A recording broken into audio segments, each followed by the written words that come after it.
Europe 1 Soir Week-end. 19h, 21h, Pascal de la Tour du Pin. Je voudrais qu'on revienne un instant sur démission ou pas d'Emmanuel Macron. Ce sera la conséquence de cette motion de censure. 62% des Français le souhaitent, en tout cas si l'on en croit un sondage CSA pour Europe 1, le JDD et CNews. Emmanuel Macron doit-il, peut-il démissionner? Quel scénario si le gouvernement Barnier tombe donc mercredi, comme à l'heure où l'on parle, il est 20h46, mais j'imagine que ça s'active en coulisses. Les téléphones sonnent de part et d'autre. Que se passe-t-il? Emmanuel Macron doit-il démissionner? Gabriel Cluzel. Les scénarios sont assez simples. C'est-à-dire que si Michel Barnier démissionne, première hypothèse, Emmanuel Macron renomme Michel Barnier. Parce qu'il faut savoir que c'est déjà arrivé. Charles de Gaulle avait renommé Pompidou. Sauf qu'à l'époque, il pouvait encore dissoudre l'Assemblée. C'est ce qui s'était passé du reste. Il y avait une dissolution. Donc là, ce serait évidemment ridicule et absurde puisque l'Assemblée, le joker de la dissolution de l'Assemblée ayant déjà été utilisé, Michel Barnier se retrouverait dans la même situation inextricable. Donc exit cette hypothèse. L'autre hypothèse, c'est une personnalité qui sera agréée, par exemple, par le Rassemblement national. Il y a le nom de Monsieur Lecornu qui circule. Je ne sais pas si c'est une hypothèse ou sérieuse ou pas, mais néanmoins ça circule. Il y a l'hypothèse d'un gouvernement technique, c'est-à-dire des illustres inconnus, supposés apolitiques, c'est tenté qu'on puisse être apolitique, mais issus de la vie civile, voilà, qui réglerait les affaires courantes. Bon. Et puis, bien évidemment, il y a cette hypothèse de la démission d'Emmanuel Macron. Et c'est vrai que il n'y a pas que Marine Le Pen qui en rêve la nuit, j'allais dire en se rasant le matin, non pas elle, mais mais ceux qui... Jean-François Copé l'a évoqué. Il a dit il va pas y avoir d'autres solutions. Et puis Pierre de Courson également, rapporteur général du budget, a dit il y a un moment il faut se rendre à l'évidence quand il n'y a pas d'autres solutions. Eh bien, vous y croyez? Il faut aller vers celle-là.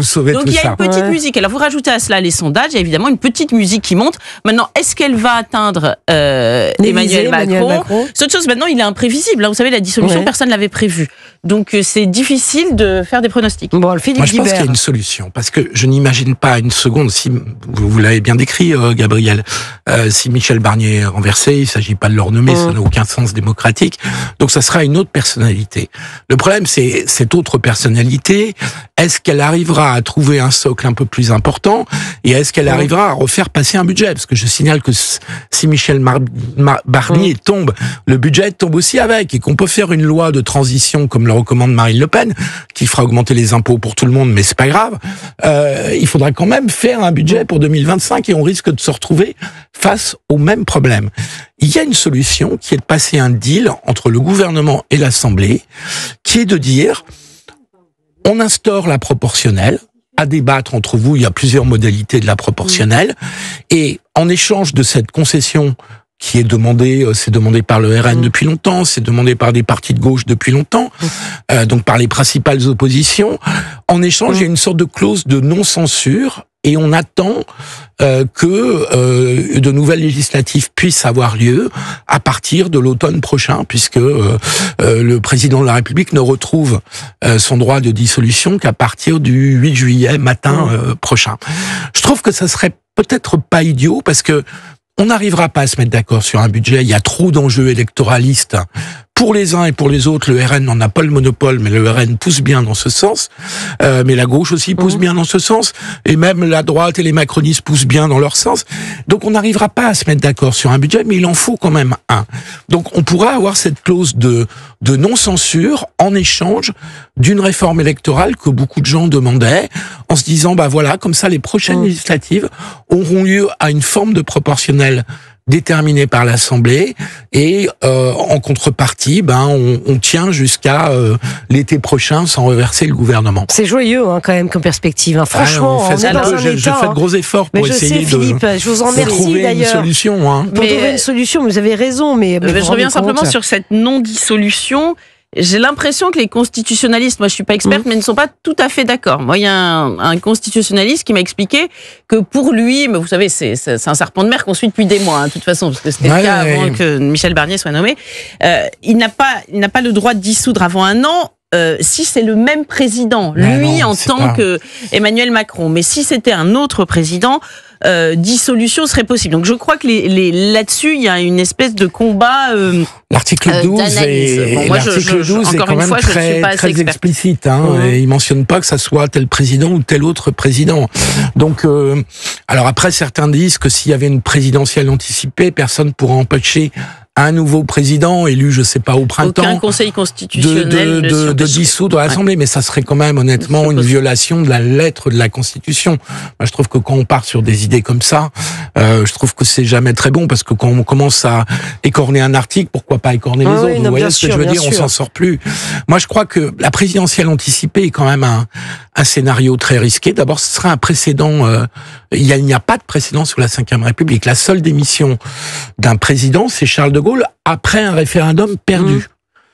Et donc, pousser un président de la République, en l'occurrence Emmanuel Macron, à la démission en cours de mandat, parce qu'on estime que c'est lui qui est le responsable de tout, ce qui me paraît, au passage, être un petit peu excessif, je trouve que ça crée un précédent dangereux pour les successeurs. Non, mais parce que ça veut dire que les successeurs, il n'est pas sûr qu'on sorte d'une situation où il y a 3 blocs et qu'il n'y a pas de majorité nette pour un seul bloc. Donc on est peut-être voué pendant quelques années assez longues à avoir des majorités de coalition, et que plus personne tout seul ne pourra obtenir une majorité tout seul. Il faut peut-être acter ça aussi. La France, elle est ingouvernable. Donc il y a un moment, il faut que ça s'arrête. Non, mais pardon, moi je ne suis pas tout à fait d'accord. Parce que vous dites il est accusé d'être le responsable de tout. Vous avez raison, il n'est pas responsable de tout. On ne peut pas accuser Emmanuel Macron de porter tout sur sa personne. Néanmoins, il a un point de blocage. Voilà, c'est-à-dire que s'il démissionnait, ça ferait sauter un verrou qui permettrait de rebattre les cartes. Par ailleurs, vous dites que c'est ingouvernable. Le Front républicain a aussi rendu la France ingouvernable, parce qu'il y a eu une espèce d'alliance d'opportunité, comme un cartel, pour permettre de laisser le Rassemblement national de côté.